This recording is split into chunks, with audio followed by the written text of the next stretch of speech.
Esse vídeo aqui não é para te assistir, é mais para te escutar. O todo é mente e a realidade é mental. Vamos falar um pouquinho sobre como moldamos a nossa vida e a nossa realidade a partir das nossas percepções e ações? O todo é mente e o universo é mental. Esse é o axioma sobre lei do mentalismo, o primeiro princípio hermético que faz com que a gente entenda essa conversa sobre moldar a realidade e o efeito Matrix. O primeiro ponto a ser conversado aqui é entender a palavra realidade, e para isso a gente vai entender a vida em 3 grandes planos: físico, mental e espiritual. Esses planos vivem e se movimentam juntos e de forma análoga, ou seja, coexistem em um mesmo espaço-tempo e dependem um do outro. A gente separa em subnomes para que se torne mais fácil de entender e definir. Nesse esquema, o plano físico corresponde a toda a matéria densa e visível, que está no conceito de realidade, mas não define a realidade. Então, objetos, casa, carro, dinheiro, móveis, bens materiais estão no plano físico, assim como nosso corpo, as plantas, os animais, os encontros com as pessoas, a família, a rede de amigos, tudo aquilo que vemos e interagimos de forma consciente.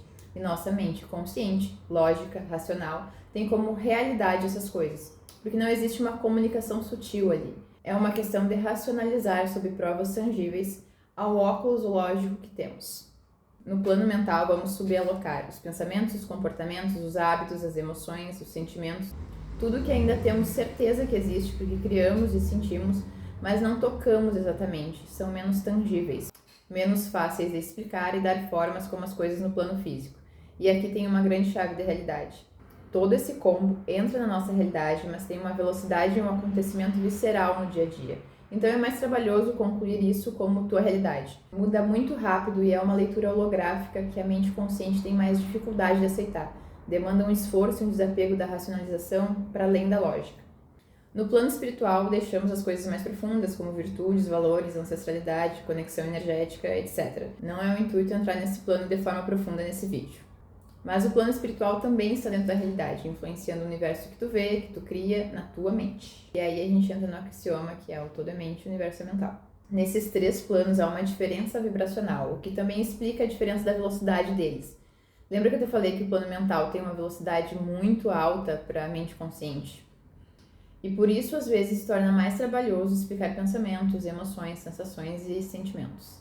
Pois então, imagina o plano espiritual. A velocidade dele é ainda maior. Dessa forma, nós temos 2 pontos. A matéria, o plano físico, é o mais lento, o mais denso, por isso vemos e tocamos as coisas. Elas estão em uma vibração, em uma frequência, em uma velocidade muito mais baixa. E ela vai ser a última a sofrer os impactos da mudança de realidade. Isso é um fato. Todo o corpo que tem uma velocidade mais baixa vai também demorar mais para se transformar, para se moldar a uma nova percepção. Aqui a gente vai focar em olhar para a parte da realidade do plano mental, que é o link entre o mais denso e o mais sutil, e é onde a gente molda a realidade, é onde a gente pode influenciar o quanto esses outros 2 planos, o mais denso e o mais sutil, se conectam. A tua realidade é como tu enxerga as coisas, ponto. Isso é uma informação para ser aceita, não tem outro jeito, gata. Validíssimo questionar para entender melhor, porque quanto melhor a gente entende qualquer axioma aqui, ou situação, ou sensação, mais fácil fica de aceitar e desapegar de querer usar a lógica todo o tempo. Sem entrar com muita profundidade sobre algumas coisas, vamos partir do princípio que teu subconsciente e teu inconsciente são os verdadeiros donos do parquinho na tua mente. O consciente acha que manda em alguma coisa, mas na verdade ele é só um coadjuvante necessário. O protagonista não seria o protagonista se ele não estivesse em cena, mas ainda assim coadjuvante.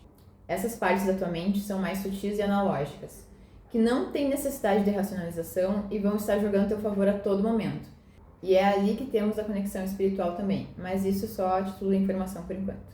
Só que elas querem o teu desenvolvimento, o teu crescimento como pessoa, como humano, como ser na natureza. E para que a gente desenvolva uma habilidade é necessário prática. Essa mesma dinâmica funciona com o nosso desenvolvimento espiritual, pessoal ou de ser humano.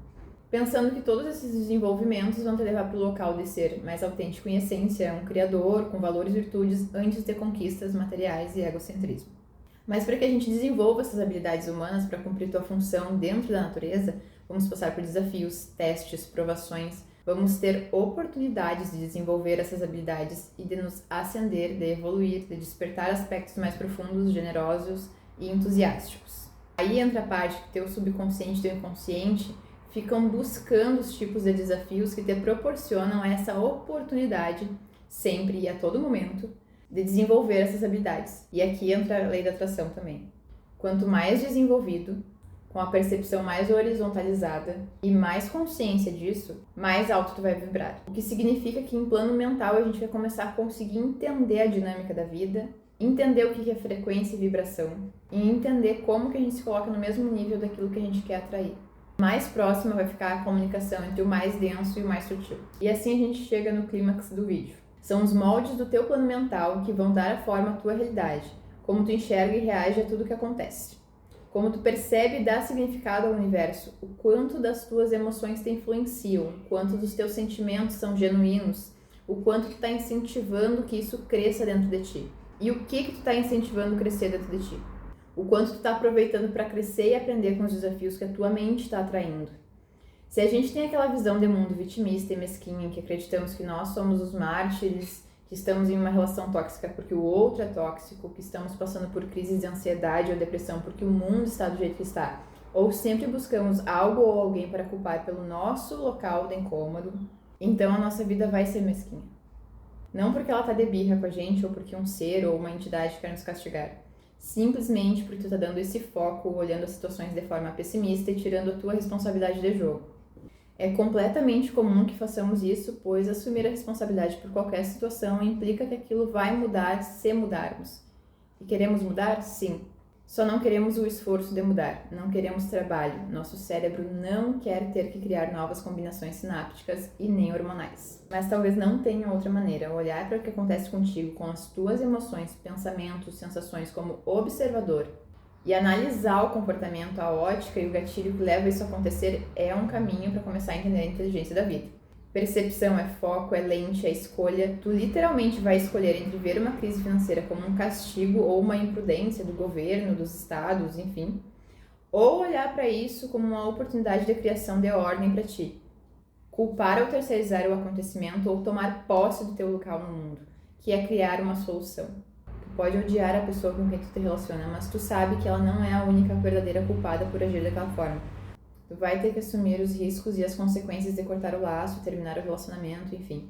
Muitas e muitas vezes temos esse lapso de consciência dentro de nós, mas arcar com o fato de não ter o problema para resolver e não conseguir admitir que o tédio de não estar desesperado por dinheiro ou por uma relação que não te completa, mas está tapando um buraco, vai te trazer paz. E a gente não está acostumado com a paz. Ou então a tal relação que está ruim, mas ao mesmo tempo engana a tua solidão ou preenche um vazio que tu não quer encarar. E ficar sozinho agora poderia ser muito mais doloroso que assumir o compromisso de não repetir esse padrão. Mas se desenvolver como ser humano é tão mais apetitoso se isso implicar a ilusão de que moldar a realidade é ter uma casa mais cara, um carro do ano, uma conta bancária cheia. É tão apetitoso que eu arrisco a dizer que muitas pessoas se fixam nessa ideia porque ela está muito distante. Porque ela é inalcançável em suas mentes e se agarrar a algo que não parece possível é confortável. Porque afinal, se eu não conseguir bater essa meta foi porque ela era inatingível, não porque estava sobre minha responsabilidade. Muitas vezes não queremos olhar para o que de fato podemos mudar, que vai nos trazer resultados, porque acarreta em um compromisso, impaciência e responsabilidades que a gente não quer arcar. E é exatamente porque sabemos que é alcançável, mas que depende do nosso passo, depende do nosso compromisso, da nossa disciplina mental e emocional. Não vamos ter quem ou o que culpar nesse caso. Doeu escrever esse texto.